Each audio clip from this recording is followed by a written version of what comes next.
ನಮಸ್ತೆ ಸ್ನೇಹಿತರೆ. ಫೋರ್ಬ್ಸ್ನ ಶ್ರೇಯಾಂಕ ಪಟ್ಟಿಯ ಪ್ರಕಾರ 2024ರ ವಿಶ್ವದ ಟಾಪ್ 10 ಶ್ರೀಮಂತ ವ್ಯಕ್ತಿಗಳು ಯಾರು ಎಂದು ಈ ವಿಡಿಯೋದಲ್ಲಿ ತಿಳಿದುಕೊಳ್ಳೋಣ. ಟಾಪ್ 10ರ ಸ್ಥಾನದಲ್ಲಿ ಸೆರ್ಗೆ ಬ್ರಿನ್, ವಯಸ್ಸು 50, ನಿವಾಸ ಲಾಸ್ ಆಲ್ಟೋಸ್ ಕ್ಯಾಲಿಫೋರ್ನಿಯಾ, ಪೌರತ್ವ USA. ಇವರು ಸ್ಟ್ಯಾನ್ಫೋರ್ಡ್ PhD ಸಹೋದ್ಯೋಗಿ ಲ್ಯಾರಿ ಪೇಜ್ ಜೊತೆಗೆ ಸೆರ್ಗೆ ಬ್ರಿನ್ 1998ರಲ್ಲಿ ಗೂಗಲ್ ಸರ್ಚ್ ಇಂಜಿನನ್ನು ಸ್ಥಾಪಿಸುವಲ್ಲಿ ಪ್ರಮುಖ ಪಾತ್ರವನ್ನು ವಹಿಸಿದರು. ಮೂಲತಃ ರಷ್ಯಾದಿಂದ ಬ್ರಿನ್ ಆರಂಭದಲ್ಲಿ ಗೂಗಲ್ನಲ್ಲಿ ತಂತ್ರಜ್ಞಾನದ ಅಧ್ಯಕ್ಷ ಸ್ಥಾನವನ್ನು ಹೊಂದಿದರು. ನಂತರ ಅಭಿವೃದ್ಧಿ ಸೇರಿದಂತೆ ವಿಶೇಷ ಮೇಲ್ವಿಚಾರಣೆಗೆ ಪರಿವರ್ತನೆಗೊಂಡರು. ಗೂಗಲ್ ಗ್ಲಾಸ್ ಧ್ವನಿ ಸಕ್ರಿಯೆ ಸ್ಮಾರ್ಟ್ ಗ್ಯಾಸ್ ಅನ್ನು ಒಳಗೊಂಡು ಧರಿಸಬಹುದಾದ ಸಾಧನಗಳನ್ನು ಪ್ರಸ್ತುತಪಡಿಸಿದ್ದಾರೆ. ಪ್ರಸ್ತುತ ಬ್ರಿನ್ ಗೂಗಲ್ನ ಮೂಲ ಕಂಪನಿಯಾದ ಆಲ್ಫಾಬೆಟ್ ಮಂಡಳಿಯ ಸದಸ್ಯರಾಗಿ ಕಾರ್ಯನಿರ್ವಹಿಸುತ್ತಿದ್ದಾರೆ ಮತ್ತು ಕಂಪನಿಯಲ್ಲಿ ಗಮನಾರ್ಹವಾದ ನಿಯಂತ್ರಣದ ಪಾಲನ್ನು ಉಳಿಸಿಕೊಂಡಿದ್ದಾರೆ. ಟಾಪ್ 9ರ ಸ್ಥಾನದಲ್ಲಿ ಸ್ಟೀವ್ ಬಾಲ್ಮರ್, ವಯಸ್ಸು 67, ವಾಸ ಹಂಟ್ಸ್ ಪಾಯಿಂಟ್ ವಾಷಿಂಗ್ಟನ್, ಪೌರತ್ವ US. ಬಿಲಿಗೇಟ್ಸ್ನ ಹಾರ್ವರ್ಡ್ ವಿಶ್ವವಿದ್ಯಾನಿಲಯದ ಸಹಪಾಠಿ ಸ್ಟೀವ್ ಬಾಲ್ಮರ್ 2000ರಿಂದ 2014ರವರೆಗೆ ಮೈಕ್ರೋಸಾಫ್ಟ್ನಲ್ಲಿ CEO ಪಾತ್ರವನ್ನು ವಹಿಸಿಕೊಂಡರು.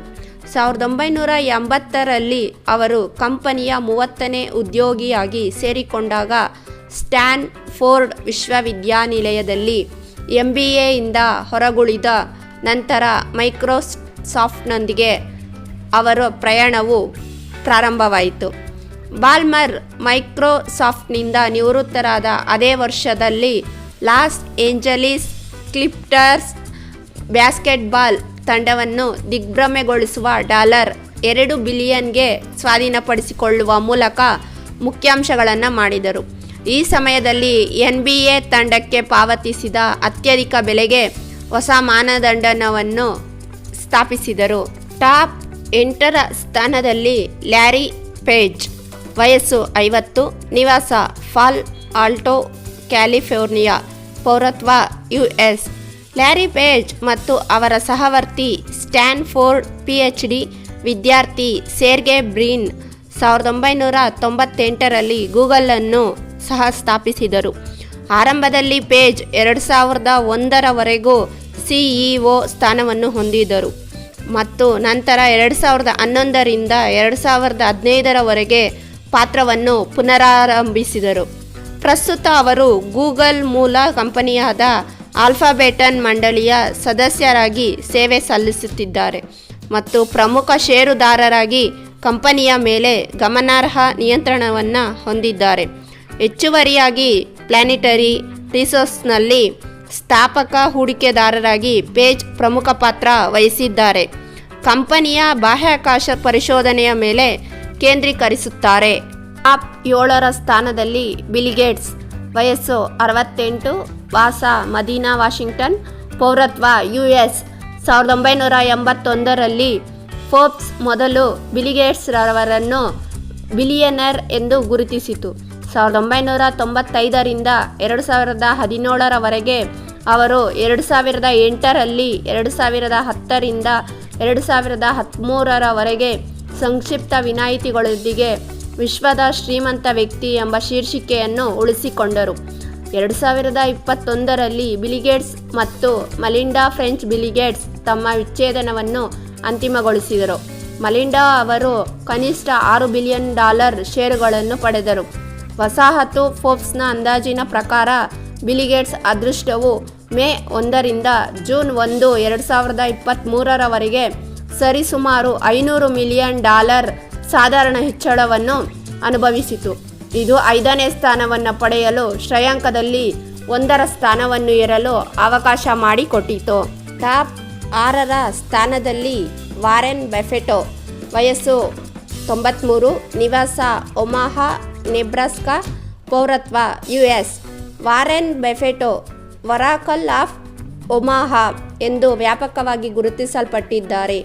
ಇತಿಹಾಸದ ಅತ್ಯಂತ ನಿಪುಣ ಹೂಡಿಕೆದಾರರಲ್ಲಿ ಒಬ್ಬರಾಗಿದ್ದಾರೆ. ಅವರು ಬರ್ಕ್ಶೈರ್ ಹ್ಯಾಥ್ವೇಯ ಮುಖ್ಯಸ್ಥರಾಗಿದ್ದಾರೆ.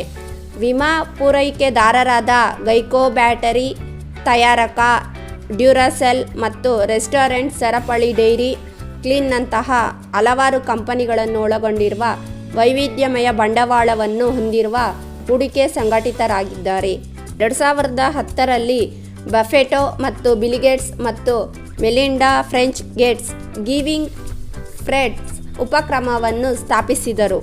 ಇದು ಬಿಲಿಯನರ್ಗಳ ತಮ್ಮ ಸಂಪತ್ತಿನ ಕನಿಷ್ಠ 50% ದತ್ತ ಸಂಸ್ಥೆಗಳಿಗೆ ದಾನ ನೀಡಲು ಒತ್ತಾಯಿಸುತ್ತದೆ. ತಮ್ಮ ಅಚಲವಾದ ಪರೋಪಕಾರಿ ಬದ್ಧತೆಯನ್ನು ಪ್ರದರ್ಶಿಸುತ್ತಾ ಬಫೆಟ್ ತನ್ನ ಸಂಪತ್ತಿನ 99% ದಾನ ಮಾಡುವ ಉದ್ದೇಶವನ್ನು ವ್ಯಕ್ತಪಡಿಸಿದ್ದಾರೆ. ಲ್ಯಾರಿ ಎಲಿಸನ್ 1977ರಲ್ಲಿ ಸಾಫ್ಟ್ವೇರ್ ಸಂಸ್ಥೆ ಒರಾಕಲ್ ಅನ್ನು ಸಹ ಸ್ಥಾಪಿಸಿದರು ಮತ್ತು 2014ರವರೆಗೆ ಅದರ CEO ಸ್ಥಾನವನ್ನು ಹೊಂದಿದರು. ಪ್ರಸ್ತುತ ಅವರು ಕಂಪನಿಯ ಅಧ್ಯಕ್ಷ ಮತ್ತು ಮುಖ್ಯ ತಂತ್ರಜ್ಞಾನ ಅಧಿಕಾರಿ ಪಾತ್ರಗಳನ್ನು ವಹಿಸಿಕೊಂಡಿದ್ದಾರೆ. 2012ರಲ್ಲಿ ಎಲಿಸನ್ ರವರು ಹವಾಯಿನ್ ದ್ವೀಪವಾದ ಲನೈ ಅನ್ನು $300 ಮಿಲಿಯನ್ ಮೊತ್ತಕ್ಕೆ ಸ್ವಾಧೀನಪಡಿಸಿಕೊಂಡು ಮುಖ್ಯಾಂಶಗಳನ್ನು ಮಾಡಿದರು. 2018ರಿಂದ 2022ರವರೆಗೆ ಅವರು ಬೋರ್ಡ್ ಆಫ್ ಡೈರೆಕ್ಟರ್ಗಳಲ್ಲಿ ಸೇವೆ ಸಲ್ಲಿಸಿದ ಟೆಸ್ಲಾದಲ್ಲಿ ಗಣನೀಯ ಪಾಲನ್ನು ಒಳಗೊಂಡಂತೆ ಎಲಿಸನ್ ಹೂಡಿಕೆಗಳಲ್ಲಿ ತೊಡಗಿಸಿಕೊಂಡಿದ್ದಾರೆ. ಟಾಪ್ 4ರ ಸ್ಥಾನದಲ್ಲಿ ಮಾರ್ಕ್ ಜುಕೆನ್ಬರ್ಗ್, ವಯಸ್ಸು 39, ನಿವಾಸ ಪಾಲೋ ಆಲ್ಟೊ, ಕ್ಯಾಲಿಫೋರ್ನಿಯಾ, ಪೌರತ್ವ US. ಮೆಟಾ ಪ್ಲಾಟ್ಫಾರ್ಮ್ಗಳ ಸಹ ಸಂಸ್ಥಾಪಕ ಮತ್ತು CEO ಮಾರ್ಕ್ ಜುಕೆನ್ಬರ್ಗ್ ಅವರು ಕೇವಲ 19 ವರ್ಷದವರಿದ್ದಾಗ 2004ರಲ್ಲಿ ಅದರ ಪ್ರಮುಖ ಸಾಮಾಜಿಕ ಮಾಧ್ಯಮ ಪ್ಲಾಟ್ಫಾರ್ಮ್ ಫೇಸ್ಬುಕ್ಕನ್ನು ಪ್ರಾರಂಭಿಸಿದರು. ಅವರು ಹಾರ್ವರ್ಡ್ ವಿಶ್ವವಿದ್ಯಾನಿಲಯದಲ್ಲಿ ಕಂಪ್ಯೂಟರ್ ವಿಜ್ಞಾನ ಮತ್ತು ಮನೋವಿಜ್ಞಾನ ವಿದ್ಯಾರ್ಥಿಯಾಗಿದ್ದರು. ಕ್ಯಾಂಪಸ್ನಲ್ಲಿರುವ ವಿದ್ಯಾರ್ಥಿಗಳ ಹೆಸರುಗಳನ್ನು ಅವರು ಫೋಟೋಗಳೊಂದಿಗೆ ಹೊಂದಿಸಲು ಫೇಸ್ಬುಕ್ಕನ್ನು ರಚಿಸಲಾಗಿದೆ. 2006ರಲ್ಲಿ ಫೇಸ್ಬುಕ್ ಮಾನ್ಯವಾದ ಇಮೇಲ್ ವಿಳಾಸದೊಂದಿಗೆ ಕನಿಷ್ಠ 13 ವರ್ಷ ವಯಸ್ಸಿನ ಪ್ರತಿಯೊಬ್ಬರಿಗೂ ತೆರೆಯಿತು. ಮೇ 2012ರಲ್ಲಿ ಜುಕೆನ್ಬರ್ಗ್ ಕಂಪನಿಯನ್ನು ಸಾರ್ವಜನಿಕವಾಗಿ ತೆಗೆದುಕೊಂಡರು ಮತ್ತು ಡಿಸೆಂಬರ್ 2016ರ ಹೊತ್ತಿಗೆ ಅವರು ವಿಶ್ವದ ಅತ್ಯಂತ ಶಕ್ತಿಶಾಲಿ ಜನರ ಫೋರ್ಬ್ಸ್ ಪಟ್ಟಿಯಲ್ಲಿ 10ನೇ ಸ್ಥಾನವನ್ನು ಪಡೆದರು. ಪ್ರಸ್ತುತ ಜುಕೆನ್ಬರ್ಗ್ ಕಂಪನಿಯ ಶೇಕಡಾ 13ರಷ್ಟು ಷೇರುಗಳನ್ನು ಹೊಂದಿದ್ದಾರೆ. 39 ವರ್ಷದ ಟೆಕ್ಲಿ ಪ್ರಿನ್ಸಿಲಾ ಚಾನ್ ಅವರನ್ನು ಮದುವೆಯಾಗಿದ್ದಾರೆ ಮತ್ತು 3 ಹೆಣ್ಣು ಮಕ್ಕಳ ತಂದೆಯಾಗಿದ್ದಾರೆ. ಅವರ ಪತ್ನಿಯ ಕಾಯಿಲೆಯನ್ನು ಗುಣಪಡಿಸುವ ಪ್ರಯತ್ನದಲ್ಲಿ $3 ಮಿಲಿಯನ್ ರಷ್ಟು ಖರ್ಚು ಮಾಡುತ್ತಿದ್ದಾರೆ. 3ರ ಸ್ಥಾನದಲ್ಲಿ ಜೆಫ್ ಬೆಜೋಸ್, ವಯಸ್ಸು 60, ವಾಸ ಮದೀನಾ, ವಾಷಿಂಗ್ಟನ್, ಪೌರತ್ವ US. ಜುಲೈ 2021ರಲ್ಲಿ ಇ-ಕಾಮರ್ಸ್ ಪವರ್ ಹೌಸ್ ಜುಲೈ ಅಮೆಜಾನ್ನ CEO ಪಾತ್ರವನ್ನು ತ್ಯಜಿಸಲು ನಿರ್ಧರಿಸಿದರು, ಆದರೆ ಅಧ್ಯಕ್ಷರಾಗಿ ತಮ್ಮ ಸ್ಥಾನವನ್ನು ಉಳಿಸಿಕೊಂಡರು. ಅದೇ ತಿಂಗಳಲ್ಲಿ ಅವರು ಸ್ಥಾಪಿಸಿದ ಖಾಸಗಿ ಬಾಹ್ಯಾಕಾಶ ಪರಿಶೋಧನಾ ಕಂಪನಿಯಾದ ಬ್ಲೂ ಒರಿಜಿನ್ ಅಭಿವೃದ್ಧಿಪಡಿಸಿದರು. ರಾಕೆಟ್ನಲ್ಲಿ ಬಾಹ್ಯಾಕಾಶವನ್ನು ಕೈಗೊಂಡರು ಮತ್ತು ಶತಕೋಟಿ ಡಾಲರ್ಗಳಿಗೆ ವಿದಾರವಾಗಿ ಹಣವನ್ನು ನೀಡಿದರು. ಟಾಪ್ 2ರ ಸ್ಥಾನದಲ್ಲಿ ಎಲನ್ ಮಸ್ಕ್, ವಯಸ್ಸು 52, ನಿವಾಸ ಆಸ್ಟಿನ್, ಟೆಕ್ಸಾಸ್, ಪೌರತ್ವ US. ಈಗ ವಿಶ್ವದ 2ನೇ ಶ್ರೀಮಂತ ವ್ಯಕ್ತಿಯಾಗಿದ್ದಾರೆ. ಅವರು ಎಲೆಕ್ಟ್ರಿಕ್ ಕಾರ್ ತಯಾರಕ ಟೆಸ್ಲಾ ಮತ್ತು ಬಾಹ್ಯಾಕಾಶ ಪರಿಶೋಧನಾ ಕಂಪನಿ ಸ್ಪೇಸ್ ಎಕ್ಸ್ ಸೇರಿದಂತೆ ಹಲವಾರು ಪ್ರಮುಖ ಕಂಪನಿಗಳ CEO ಆಗಿದ್ದಾರೆ. ಅವರು ಪ್ರಸ್ತುತ ಟೆಸ್ಲಾದಲ್ಲಿ 20% ಪಾಲನ್ನು ಹೊಂದಿದ್ದಾರೆ. ಅವರ ಸಂಪತ್ತಿನ ಗಮನಾರ್ಹ ಭಾಗವು ಟೆಸ್ಲಾರ ಯಶಸ್ಸಿಗೆ ಸಂಬಂಧಿಸಿದ ಅಕ್ಟೋಬರ್ 2022ರಲ್ಲಿ ಟ್ವಿಟರ್ ಅನ್ನು $44 ಶತಕೋಟಿ ಖರೀದಿಸಿದಾಗ ಮಸ್ಕ್ ಮುಖ್ಯಾಂಶಗಳನ್ನು ಪಡೆದುಕೊಂಡರು. ಮಸ್ಕ್ 2010ರಲ್ಲಿ ತನ್ನ ಆರಂಭಿಕ ಸಾರ್ವಜನಿಕ ಕೊಡುಗೆಗೆ ಟೆಸ್ಲಾವನ್ನು ಮುನ್ನಡೆಸಿದರು. ಕಂಪನಿಯು 2020 ಮತ್ತು 2021ರ ಅವಧಿಯಲ್ಲಿ ಮಾರುಕಟ್ಟೆ ಬಂಡವಾಳೀಕರಣದಲ್ಲಿ ಗಮನಾರ್ಹ ಬೆಳವಣಿಗೆಯನ್ನು ಅನುಭವಿಸಿತು. ಸೆಪ್ಟೆಂಬರ್ 2021ರಲ್ಲಿ ವಿಶ್ವದ ಅಗ್ರ 10 ಶ್ರೀಮಂತರ ವ್ಯಕ್ತಿಗಳ ಸ್ಥಾನಕ್ಕೆ ಮಸ್ಕ್ ಅವರನ್ನು ಮುಂದೂಡಿತು. ನವೆಂಬರ್ 2021ರಲ್ಲಿ ಅದರ ಉತ್ತುಂಗದಲ್ಲಿ ಮಸ್ಕ್ ಅವರ ಅದೃಷ್ಟವನ್ನು ತಲುಪಿತು. ಬೆರಗುಗೊಳಿಸುವಂತೆ $320 ಬಿಲಿಯನ್ ತಲುಪಿತು. ಟಾಪ್ 1ರ ಸ್ಥಾನದಲ್ಲಿ ಬರ್ನಾರ್ಡ್ ಅರ್ನಾಲ್ಟ್. ವಿಶ್ವದ ಅತ್ಯಂತ ಶ್ರೀಮಂತ ವ್ಯಕ್ತಿಯಾದ ಇವರು ಮೊಯಿಟೋ, ಎನ್ಎಸ್ಸಿ, ಲೂಯಿಸ್ ವಿಟಾನ್, LVMHನಲ್ಲಿ CEO ಮತ್ತು ಅಧ್ಯಕ್ಷರಾಗಿದ್ದಾರೆ. ಇದು ಸುಮಾರು 70 ಪ್ರಸಿದ್ಧ ಫ್ಯಾಷನ್ ಮತ್ತು ಸೌಂದರ್ಯವರ್ಧಕ ಬ್ರ್ಯಾಂಡ್ಗಳನ್ನು ಒಳಗೊಂಡಿರುವ ವಿಶ್ವದ ಅತಿ ದೊಡ್ಡ ಐಷಾರಾಮಿ ಸರಕುಗಳ ಕಂಪನಿಯಾಗಿದೆ. ಲೂಯಿ ವಿಟಾನ್, ಕ್ರಿಸ್ಟಿಯನ್ ಡಿಯರ್, ಮೊಯಿಟಾ ಮತ್ತು ಚಂದನ್ ಮತ್ತು ಸಪೇರಾ ಸೇರಿದಂತೆ ಅದರ ಪೋರ್ಟ್ಫೋಲಿಯೋದಲ್ಲಿನ ಗಮನಾರ್ಹ ಹೆಸರುಗಳು. ಜನವರಿ 2021ರಲ್ಲಿ LVMH $15 ಬಿಲಿಯನ್ ಆಭರಣ ಕಂಪನಿ ಟಿಫಾನ್ ಕಂಪನಿ ಸ್ವಾಧೀನಪಡಿಸಿಕೊಳ್ಳುವಿಕೆಯನ್ನು ಪೂರ್ಣಗೊಳಿಸಿತು. ಅರ್ನಾಲ್ಟ್ರ 5 ಮಕ್ಕಳು ವಿಸ್ತಾರವಾದ LVMH ಸಾಮ್ರಾಜ್ಯದೊಳಗೆ ವಿವಿಧ ಕ್ಷೇತ್ರಗಳಿಗೆ ಕೊಡುಗೆ ನೀಡುತ್ತಿದ್ದಾರೆ.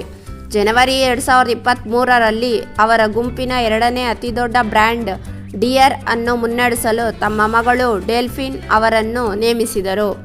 ಧನ್ಯವಾದಗಳು ಸ್ನೇಹಿತರೆ. ಈ ವಿಡಿಯೋ ನಿಮಗೆ ಇಷ್ಟವಾದಲ್ಲಿ like, share, subscribe my channel. Thank you so much.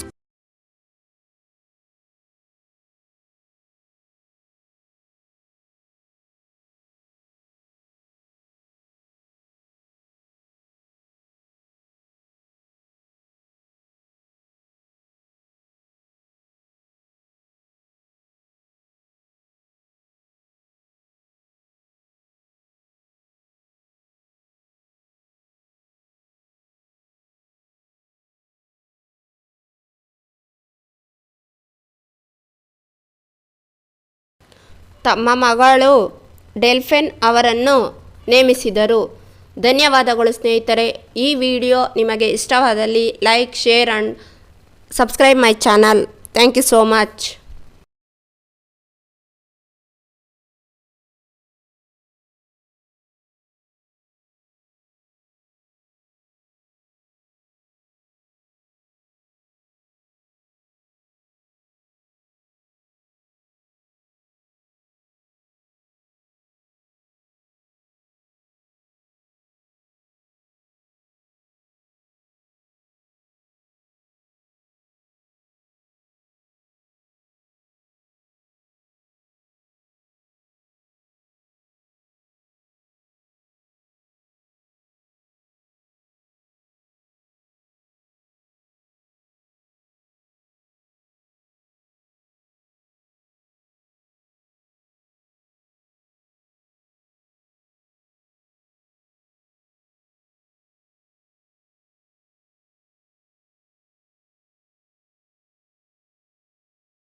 ಸಂಬಂಧಿಸಿದ ಅಕ್ಟೋಬರ್ 2022ರಲ್ಲಿ ಟ್ವಿಟರ್ ಅನ್ನು $44 ಶತಕೋಟಿ ಖರೀದಿಸಿದಾಗ ಮಸ್ಕ್ ಮುಖ್ಯಾಂಶಗಳನ್ನು ಮಾಡಿದರು.